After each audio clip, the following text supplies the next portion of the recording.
Hi. Hello. నమస్తే అందరికీ. Welcome to my channel. ఇప్పుడు మనం చెప్పుకోబోతున్న స్టోరీ 'మనసా పలకవే' ఎపిసోడ్ 100. పాపం పిల్లకి పుట్టిల్లు గుర్తొచ్చినట్టుంది. అందుకే ఇక్కడికి వచ్చినట్టుంది. నా అల్లుడైనా నా మనవడిని, మనవరాల్ని దగ్గరికి తీసుకుంటే బావుండు. కానీ అతడెంత మొండివాడో నాకు తెలియదా? అని గాఢంగా నిట్టూర్చారు జానకమ్మ గారు. ఎందుకో జానకమ్మ గారి దగ్గరకొచ్చాక కూడా ఆవిడకి కూడా నిజాలు చెప్పుకోలేకపోయింది సాహిత్య. ఏమని చెప్తుంది? నా పెళ్లి, నా సంతోషం, నా కాపురం 3 నెలల ముచ్చట అని చెప్తుందా? ఏమీ అర్థం కావట్లేదు సాహిత్యకి. అక్కడికి వెళ్ళాక కూడా చాలా సేపు ఏడ్చి, ఏడ్చి సొమ్మసిల్లినట్టు అనిపించి నీరసంగా బెడ్ పైన వాలింది.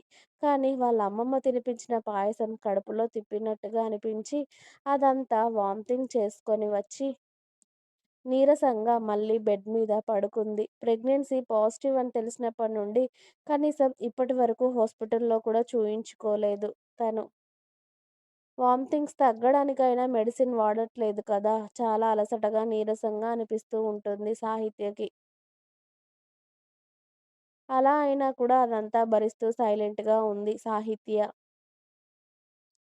ఇక సిద్ధు సాయంత్రం తన పనులన్నీ ముగించుకొని ఇంట్లోకి వెళ్ళేసరికి సాహిత్య అతడికి కనిపించలేదు. రూమ్‌లో లేకపోతే బయట వాళ్ళ అమ్మతో గానీ, చెల్లితో గానీ ఉంది అనుకున్నాడు. అలా రాత్రి భోజనాల సమయానికి కూడా సాహిత్య కనిపించకపోవడంతో ఇది బయటకైనా వెళ్ళింది అనుకున్నాను హితతో. కానీ లేదేంటి అని మెల్లిగా మీ వదిన ఎక్కడికి వెళ్ళిందిరా అని అడిగాడు హితని. అదేంటన్నయ్య? మధ్యాహ్నమే వదిన నానమ్మ వాళ్ళ ఇంటికి వెళ్ళింది. నీకు ఫోన్ చేసి చెప్పింది అంట కదా! ఓ 4 రోజులు అక్కడ ఉండి వస్తాను అని వెళ్ళింది. నీకు చెప్పింది అనుకున్నా. చెప్పింది కదా! ఏ చెప్పలేదా? అని హిత అనుమానంగా అడగడంతో పనిలో ఉండి మర్చిపోయానురా. చెప్పింది కానీ నేనే పట్టించుకోలేదు అని సిద్ధు కాస్త నవ్వి మేనేజ్ చేశాడు.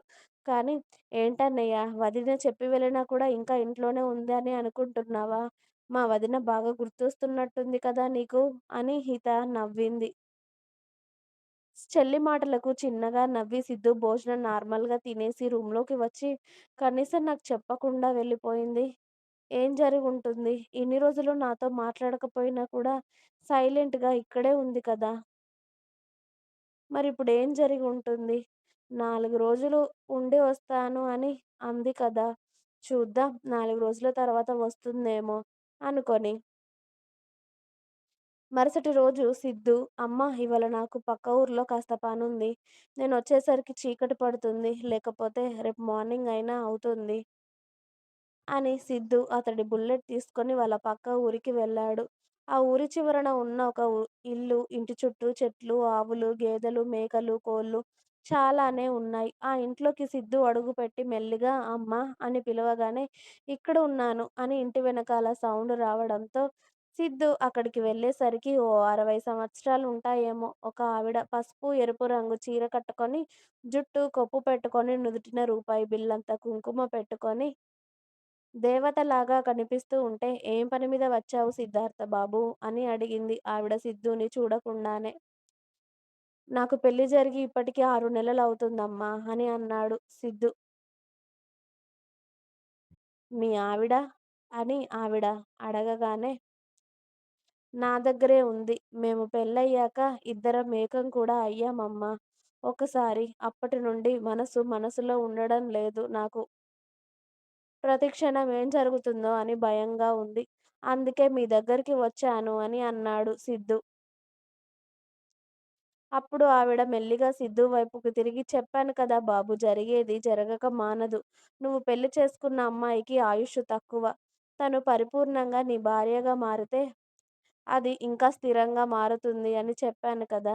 ఇక అంతా ఆ పైవాడి దయ. అమ్మాయి నీతో జీవితాంతం కలిసి ఉంటుందా లేదా అనేది" అన్నారు ఆవిడ. "కానీ ఏదో ఒకటి చేసి నా ఈ భయం పోగొట్టి నా భార్యని పూర్తి ఆయుష్షురాలిగా మార్చవచ్చు కదా అమ్మా! నీకన్నీ తెలుసు కదా ఇప్పుడేం జరుగుతాయి అని. నా భార్యని దగ్గరికి తీసుకున్నాక కూడా నేను ఒక భర్త అనరాని మాటలు అని నా భార్య మనసుని గాయపరిచాను. అప్పటి నుండి తను నాతో మాట్లాడడమే మానేసింది. కానీ తను మాట్లాడకపోయినా మంచిదే. తను నా కళ్ళ ముందు ఉంటే చాలు అనుకున్నాను. కానీ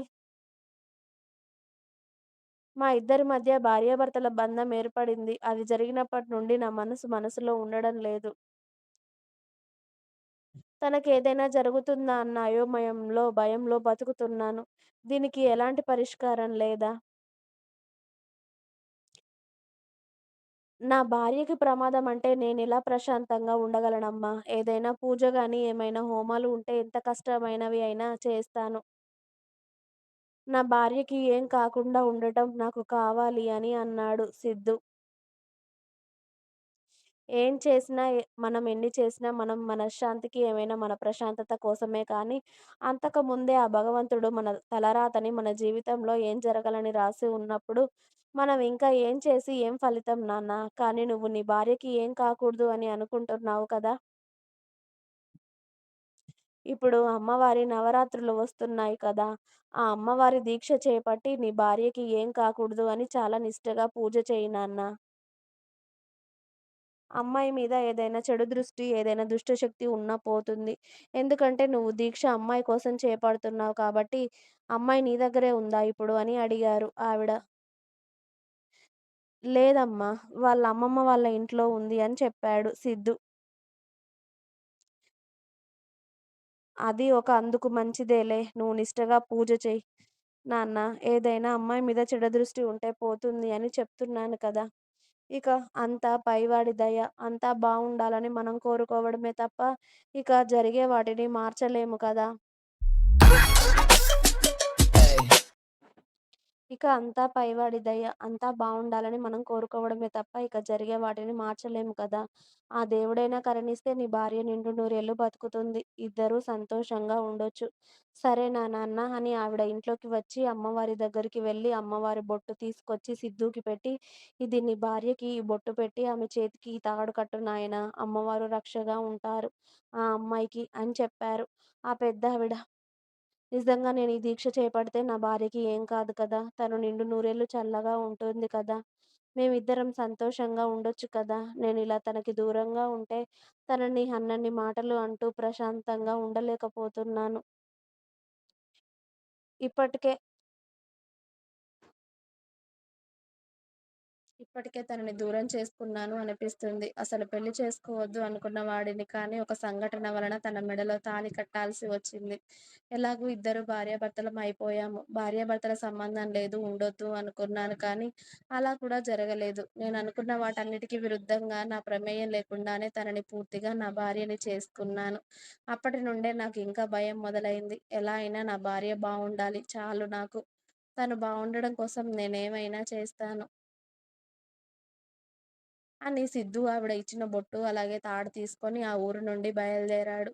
వెళ్తున్న సిద్ధునే చూస్తూ ఉన్న